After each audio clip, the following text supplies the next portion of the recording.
had an incredible, historical defense. How close do you guys think you are maybe to getting to a different level on that side of the ball? To be honest, don't really think about that. Obviously we think about the standard and upholding the standard. Just what guys have done. Just watching the NFL this weekend, just seeing Chauncey, AJ. There's so many guys out there.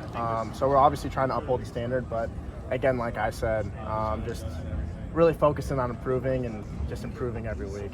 Joe, of all people, you probably got a pretty big high from last Saturday. What's the key, not just for you, but for the entire team, to essentially flush that game away, a game everyone was so excited for, and then get up for a Western Michigan team this Saturday? Yeah, I mean, here's my thing is every single program that we play is going to be a phenomenal program. It's Division I football. Everyone's, a heck of an athlete. And I know that this university, we're 1-2 against them, so I don't think it's going to be hard to get up for this game. But obviously, it was a great win last week, but we're all focused on this week and just improving. You said it, 1-2. All those games were way before your time, but is that something that sticks in your head? We're only 1-2 against this Western Michigan team. Yeah, I think it is. And, we've made a point about it, and we are never ever going to look at an opponent as in it's just going to be an easy game. Like I said, I think every opponent that we play forces us for, it's going to challenge us as a defense and challenge us as a team. So never ever are we going to look at an opponent and say like, oh, this is an easy game. That's not how we do things. But like I said, just being 1-2 against this team is obviously a little bit fuel to the fire. You're a high school quarterback, right? I am. Yeah. Yeah, I was. I guess. On the broadcast, I believe they were like, when Sebastian got that pick, they were like, he's a high school quarterback. And I couldn't help but think about it. You have 4 high school quarterbacks on your defense. Now, if the question is who the best high school quarterback was, but it is now.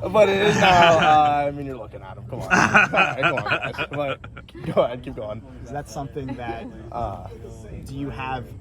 Ames High School is obviously a lot different than the Big Ten, but do you have the quarterback mindset even as a defensive lineman? I think yes. I mean, in ways like when I do drop back into coverage, I do have that mindset just of kind of like where he's looking and his progression. It's a lot different though, just because I'm so close to the ball now and I'm just playing one block or playing a couple blocks. So obviously that doesn't translate over just because quarterback I was dropping back and never playing blocks or anything like that. But I think when I get into coverage, I think it does. When did you know you were going to be playing defensive line? I didn't know that until my freshman year. So I came in as a linebacker, and then I got moved over in spring ball to play defensive line. So was that always kind of the plan coming out of high school to go and play on the defensive side of the ball?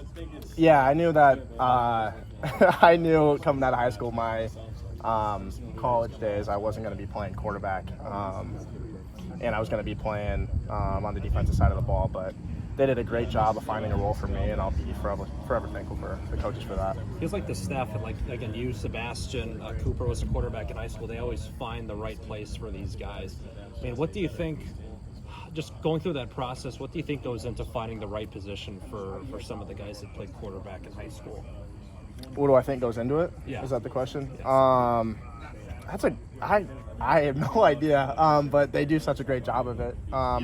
I think it all kind of starts in the weight room, and we take a lot of these athletes, right, and just see how they progress in the weight room, how they put weight on, what their strengths are. And I think they're so good at finding, areas and like where people, like for me, I'm a little undersized, but I was pretty strong in the weight room, so they were able to find a role for me at defensive end. Coop could play. He's a freak, you know what I'm saying? But I think they just do a really good job of finding a role for guys. On that pick six on Saturday, obviously you were closer to the ball, but could you see that coming? Did you see what happened on that play? I didn't see what happened on the back end, but forgot what we were running. But I just remember getting by the quarterback. He threw the ball. I think Logan hit him pretty well on that play, and just saw Castro come up with the ball, and no one was near him, and I was just screaming, saying stuff. Yeah, it was a great time. Saying stuff to Cyclones players? No, I was just okay. like, "Ah, let's go. Yeah, sure. I'm not the Okay. guy to. I don't talk much crap on the field. That's just not Sure. the player I am. Now, do you think this win on Saturday, being that you are from Ames, maybe was a little bit sweeter? It is this last year for you, and your last Cy-Hawk game. Was it a little bit sweeter than maybe before other wins against the Cyclones? Yeah, I would say it was a little sweeter. It was nice to, this being my last season, to come out with a win. But that's something I'll look at here in like the next year or two, just kind of look back. But all my focus right now is in Western Michigan. Cool. Jay Thanks, said Joe. they kind of remind him of